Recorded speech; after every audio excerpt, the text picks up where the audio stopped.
आज रुपौली विधानसभा का चुनाव परिणाम सामने आ गया है, जिसमें निर्दलीय प्रत्याशी शंकर सिंह की जीत हुई है। लेकिन उस सबसे बड़ा सवाल यह है कि क्या रुपौली के चुनाव परिणाम ने यह तय कर दिया है कि जनता दल यूनाइटेड, भारतीय जनता पार्टी और लोजपा के अंदर बहुत ही बड़े पैमाने पे फूट है, या यूं कहें तो नीतीश कुमार के साथ एनडीए के घटक दलों ने विश्वासघात तो नहीं कर दिया है।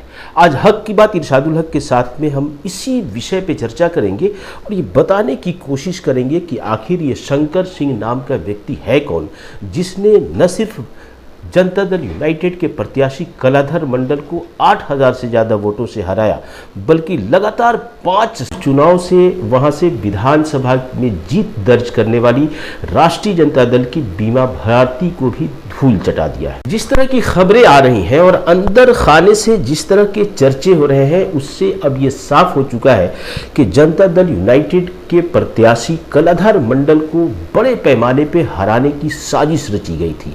और ये साजिश न सिर्फ भारतीय जनता पार्टी और एनजेपी की तरफ से ये की गई थी, बल्कि जनता दल यूनाइटेड के अंदर मौजूद जो भाजपाई समर्थक नेता हैं, कार्यकर्ता हैं, वो भी एकजुट हो गए थे। और सूत्र तो यहाँ तक बताते हैं कि नीतीश कुमार के प्रत्याशी कलाधर मंडल को मंचों पर समर्थन देने के लिए भले ही भारतीय जनता पार्टी के नेता मौजूद होते थे या एलजेपीआर के नेता चिराग पासवान मौजूद होते थे, लेकिन अंदर ही अंदर बड़े पैमाने पे एक साजिश रची जा चुकी थी और उसी साजिश के शिकार हुए हैं कलाधर मंडल और बीमा भारती।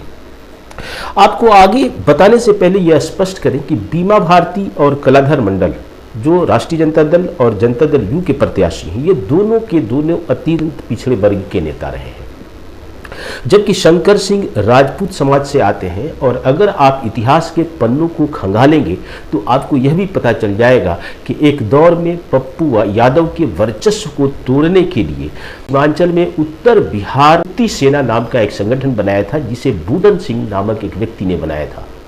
और ये उत्तर बिहार मुक्ति सेना 1990, 95 और 2000 के आसपास में इसका वर्चस्व, इसकी लड़ाई पप्पू यादव के साथ थी। इसके वर्चस्व की लड़ाई पप्पू यादव के खिलाफ थी। और उसी वक्त बूटन सिंह की 2000 में हत्या हो गई थी और उन बूटन सिंह की हत्या के बाद शंकर सिंह को मुक्ति सेना का कमांडर बनाया गया था। ये तो शंकर सिंह की कहानी है। शंकर सिंह की कुछ कहानियां हम आगे भी आपको बताएंगे, लेकिन किस तरह से शंकर सिंह के समर्थन में जनता दल यूनाइटेड के भाजपा समर्थक लोग, नेता और जनता दल भारतीय जनता पार्टी के अंदर खाने में जो शंकर सिंह के पक्ष में जो काम किया गया उसका प्रभाव, और एलजेपी के कुछ कार्यकर्ता जो लगातार शंकर सिंह के पक्ष में काम कर रहे थे। इसमें एक बड़ा दिलचस्प बयान मदन सहनी का है, जो बिहार सरकार में मंत्री हैं, जनता दल यूनाइटेड के नेता हैं। उन्होंने कहा था कि इस हार का आभास उन्हें पहले से था, क्योंकि शंकर सिंह के पक्ष में कई लोग काम कर रहे थे और शंकर सिंह ने लगातार ये ऐलानिया कहा था कि जीत के बाद वह एनडीए में शामिल हो जाएंगे। मदन सहनी का यह बयान कोई मामूली बयान नहीं है। वो जनता दल यूनाइटेड के प्रभावशाली नेता हैं, मंत्री हैं, और उन्होंने इस बात को स्पष्ट रूप से मीडिया के सामने कह दिया है। इसमें एक दूसरा एंगल शक्ति यादव, जो राष्ट्रीय जनता दल के प्रवक्ता हैं, उनके बयान को अगर आप सुनेंगे, जो हम आपको सुनाना चाहते हैं, अगर उस बयान को आप सुनेंगे तो चीजें और भी स्पष्ट हो जाएगी। पहले शक्ति यादव की बात को आप गौर से सुन लीजिए। रुपौली उपचुनाव के नतीजे निश्चित तौर पर चौंकाने वाले हैं और सबको अलर्ट करना रहना होगा। अतन पिछड़ा की बात कर करके उनके साथ नाइंसाफी करने वाले लोग ने अपने मिशन को मूर्त रूप दिया। सरकार के मंत्री स्थानीय हैं, पूरा इलाका में चर्चा था कि नाम तो जनता दल यू है, काम हो रहा है निर्दलीय के लिए। हारा कौन रुपौली में? अतन पिछड़ा का बेटा और अतन पिछड़ा की बेटी। भीतर भीतर किसने काम किया? सरकार में बैठे लोगों ने, भाजपा जदयू के उन तमाम लोगों ने जो लोग भाजपा के एजेंडे पर काम करते हैं। शक्ति यादव ने साफ तौर पे कहा है कि यह चुनाव का जो परिणाम है पिछड़ों, अति पिछड़ों, दलितों, अल्पसंख्यकों के लिए एक खतरे की घंटी है और यह जनता दल यूनाइटेड के नेताओं को सोचने की ज़रूरत है और राष्ट्रीय जनता दल के सोचने की ज़रूरत है कि कैसे अत्यंत पिछड़ा वर्ग और अल्पसंख्यक समाज के लोगों के खिलाफ किस तरह से गुलबंद हुआ जाता है। और इसका आभास नहीं जनता दल यूनाइटेड को भी होना चाहिए, उन्हें भी ये एहसास होना चाहिए कि अत्यंत पिछड़ा वर्ग के बारे में आप जो भी नारे लगा लें, आप जिसे भी टिकट दे दें, लेकिन आपके अंदर के लोग जो है वो आपके खिलाफ हैं और इस बात को आपको स्वीकार करना पड़ेगा। तो रुपौली विधानसभा उपचुनाव के परिणाम से ये स्पष्ट हो गया है और नीतीश कुमार को भी ये एहसास हो चुका है कि उनके साथ खेला किया गया है और खेला करने वाला कोई बाहरी नहीं है, उन्हीं के गठबंधन के लोग हैं और उन्हीं के दल के लोग हैं, जिन्होंने मंचों पर तो कलाधर मंडल के समर्थन की बात की, लेकिन ज़मीन पर एक दूसरा ही खेल चल रहा था और वह खेल यह था कि कलाधर मंडल को हराना है किसी भी कीमत पे।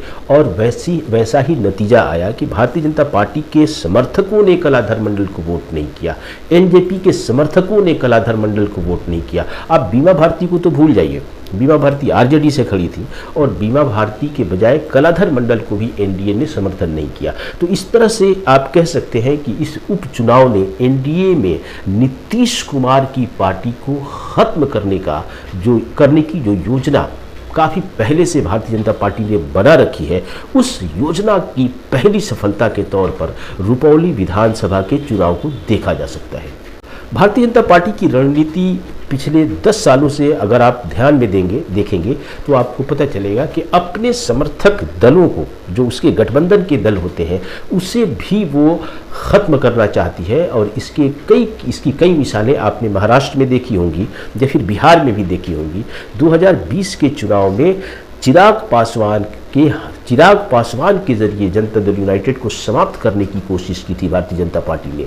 और 2020 में 2015 में नीतीश कुमार की पार्टी, जो बिहार की सबसे बड़ी पार्टी थी, वो फिसल करके तीसरे नंबर पे आई और उसे सिर्फ 41 सीटों पे सब्र करना पड़ा था।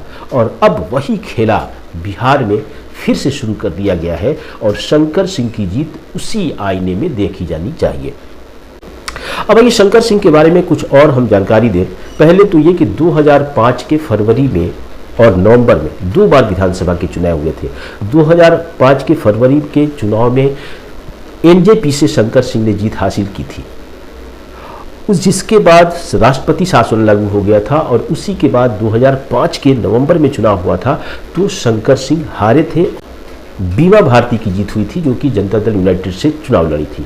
तो 2005 से लेकर के 2020 तक लगातार बीमा भारती जीतती रही है और बीमा भारती ने पिछले दिनों जब नीतीश कुमार भारतीय जनता पार्टी के साथ चले गए थे तो बीमा भारती राष्ट्रीय जनता दल को ज्वाइन कर लिया था और पिछले लोकसभा चुनाव में भी बीमा भारती ने पूर्णिया से चुनाव लड़ा था और उसी पूर्णिया लोकसभा क्षेत्र के तहत ये रुपौली विधानसभा है जहां पे चुनाव हुए हैं। तो इस तरह से आप देखें कि रुपौली विधानसभा के उपचुनाव के नतीजे ने एक चीज़ स्पष्ट कर दिया है कि राज्य में जनता दल यूनाइटेड भले ही एनडीए का हिस्सा हो, लेकिन जनता दल यूनाइटेड के खिलाफ इस बार भारतीय जनता पार्टी और एनडीए के अन्य घटक दलों ने मिलकर के काम किया है। उसी का नतीजा है ये चुनाव परिणाम।